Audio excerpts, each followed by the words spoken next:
इनके लिए अभी तुरंत ही एक लास्ट अभी प्रश्न बहुत हो गए, एक लास्ट में इनका समरी करता हूँ मैं और यहाँ पे रुकता हूँ क्योंकि समय हो गया है पूरा। प्रेस यहाँ पे समय मर्यादा है और आगे हमें भी जाना है।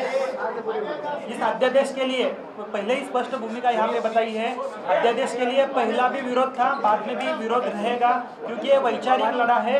इसके लिए अभी हम राज्यपाल है उनके अपॉइंटमेंट ले रहे हैं, वहाँ पे मिलके उनको बताएंगे यह जो गलत है, इसमें से बहुत सारे कलम जो है इस कानून में बहुत सारी जो बातें हैं वो गलत है, हिंदू के धर्म के खिलाफ है। और दूसरी महत्वपूर्ण बात है, केवल हिंदुत्ववादी संगठनें इसके लिए विरोध नहीं कर रही है, वारकरी संप्रदाय विरोध कर रहा है, वारकरी संप्रदाय के अलग अलग महाराज है वो विरोध कर रहे हैं। तो ये विरोध वैचारिक लड़ाई, इसके लिए आगे जाके हो जाएगा। आप बहुत सारे प्रश्न यहाँ उसके उत्तर दे दिए आपने। सब हमारी भूमिका सभी लोगों के यहाँ पे पहुँचाइए। हम पे जो अन्याय हो रहे हैं, जो हमारे खिलाफ दिया जा रहा है, उसकी योग्य तरीके से सभी लोगों के पास पहुंचाइए। यही विनती आपको करता हूँ और यहाँ पे मैं मेरे विचार झूठे आरोप लगाते हैं बम धमाकों से लेकर, लेकिन उनका ये कहना है कि मेरे पास सबूत मौजूद है, जो भी है वो सही है। और उनका ये कहना है, क्या मैं तो यही कह रहा हूँ। मैं तो जो कानून बात की पहले भी इन्होंने कहा कि आप कोऑपरेट करोगे, हमने कहा कोऑपरेट, हमको समझ तो दीजिए। कोर्ट का ऑर्डर है कि किसी को बुलाया तो समझ दे दो। अब मैंने प्रताप राव पवार का नाम लिया, मैंने सदाशिव का नाम, उनको तो बुला नहीं रहे हैं, हमको बुला रहे हैं और समझ भी नहीं दे रहे। जैसे आपने अभी सवाल पूछा कि वो जितेंद्र रावत ऐसा कह रहे हैं, मैंने आपको एक ठोस सबूत दिया कि एनआईए ने कहा कि वो झूठ बोल रहे हैं। तो अब जब वो कॉन्फ्रेंस रखे तो उनको पूछिए कि मलकोड़ा के 100 तलवारों का कुछ है, बताइए या आप झूठ बोल रहे हैं। अगर मीडिया अब मीडिया क्या करेगी, मैं उनको सलाह नहीं दे सकता, लेकिन ये मैं कह सकता हूँ कि मैंने आपको बोल दिया। अब जा करके वो बताए तो आप मुझे आकर के पूछे कि पुनालीकर जी आप झूठ बोल रहे हैं, जितेंद्र रावत सत्यवादी गांधीवादी है, आप झूठे, आप मुझे बताइए। तो ये इस तरीके से तो इंटरेक्शन होगा। ये तो मीडिया का रोल है और मीडिया का रोल हम नहीं जानते, इसलिए हम वकील है, वो मीडिया बेहतर जानती है। एक मिनिट कंक्लूड करतो, कारण नाही अनलिमिटेड टाइम पत्रकार परिषद आता महत्त्वाचे प्रश्न कोणाला तुम्ही आता खूप विचारले हो, पण मला सांगा that this is a right. Somebody right and the High Court said that. So we say this is our right. Just because some of the media persons are questioning us, they may question us. They have every right. They have every right to differ. However, putting a cross. Now if tomorrow the person is caught, I am putting only for the sake of media's information. If the person is caught, if the person who has done this murder is caught and he says that I have read this and I have done it, then naturally police will take a call. Now for that reason if you have to stop. Now the way in which Dabholkar spoke, I am giving an example. I was participating in a debate on IBN Lokmat.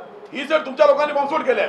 Now after reading this, opinion on me also will be lowered. I am an advocate. Should I say that no, people stop coming to me because he said तुमच्या लोकांनी केले आहेत. So this way we can't curtail each other's freedom.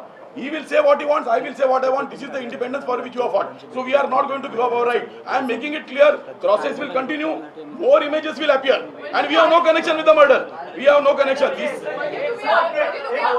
is our right. क्या है तो उसके ऊपर आपकी आक्षेप है। हमारा कहना इतना ही है कि एक संत या महाराज किसी भी व्यक्ति की मृत्यु के बाद सद्भावना के तहत जो लिखते हैं तो उसका आध्यात्मिक अर्थ लेना चाहिए, उसका भावार्थ होता है। उन्होंने उसमें स्पष्ट शब्दों में से लिखा हुआ है कि उनकी आत्मा को शांति मिले और ये सद्भावना है। तो इसके आगे मैं कुछ भी नहीं बताऊंगा कि उसका अगर आप विश्लेषण करेंगे तो मुझे भी पसंद नहीं होगा। क्रॉस की बात जो है वेबसाइट बताइए और जो कुछ चीजें पुलिस की तरफ से आ रही है कि आपके कुछ लोगों ने क्रॉसच्या प्रश्नाचं उत्तर दिलं ना दादा। क्रॉस का प्रश्न का उत्तर इतना ही सिंपल है कि इन्होंने बताया था कि सिगरेट के पैकेट के ऊपर क्रॉस रहता है। बोले दिया आप बोलिए। सिगरेट के पैकेट के ऊपर जो क्रॉस रहता है उसका मतलब है कि इस विचार को आप ग्रहण मत करो, सिगरेट मत पियो। उसी प्रकार से इस जो क्रॉस है उसका मतलब है कि दाभोलकर जी के विचार है वो समाज के लिए बहुत खतरनाक है। आप इन विचारों का ग्रहण मत कीजिए, ये सुस्पष्ट रूप से इसमें से आता है। तो हमारा कहना इतना ही है कि ये कोई वेबसाइट जो है हिंदू जन जागृति समिति की वेबसाइट है, उसके अंदर ये लिखा हुआ है, तो ये समिति की वेबसाइट किसी अलकायदा की वेबसाइट है नहीं, ये एक वैचारिक संगठन की वेबसाइट है। उसके अंदर क्रॉस लगा हुआ है, इसका मतलब है कि इन विचारों को ग्रहण मत करो, ये समाज के लिए घातक विचार है। दूसरा प्रश्न,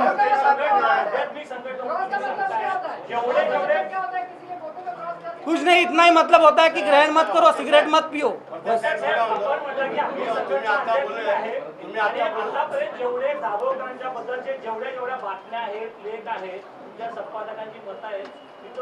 जेवढी काही लिखाण आहे ते सगळं भडकाऊ लिखाण आहे, यामध्ये दाभोळकर असे शत्रू आहेत, खरे शत्रू हिंदू समाजाचे आहेत।